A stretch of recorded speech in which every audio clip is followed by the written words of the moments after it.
新闻一开始，先来关心丰台海葵当咧加向台湾。这几天伊七个落沙是愈来愈向南，影响的范围嘛变大。伊个丰台会直接为东部扫入来。花莲是已经宣布明仔载停班停课一日。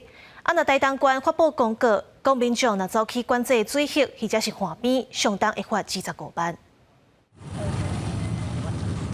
海边天气袂歹，不少游客伫咧散步放松筋骨。虽然台东海滨公园风险并不大，也不落雨，也毋过海巡警官一直伫景区巡逻，确保民众安全。都不怕台风哦，这里看起来蛮安全。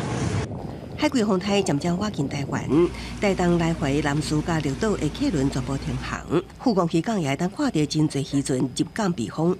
这风台安尼继续来，真正这渔民是个保护好啊，无咱的生产工具这财产呢。工作人员真细致搬运拆落来的摩轮车厢，为了花莲海洋公园同款应用风台进行风台措施，拆落部分的摩天轮车厢。有点失望，觉得很可惜的。那天气其实还不错。不会，因为它还有蛮多的，像我早上有去美人鱼，然后海豚、海狮。在上半部的6节车厢再做拆除，然后做一些间隔，那降低设备的损坏的可能性。我们目前预估这一周因为台风的关系，减少的客人可能约莫在6到7成左右。虽然花莲还未变天，也毋过自下昼开始，就有先退离住伫山边的住户。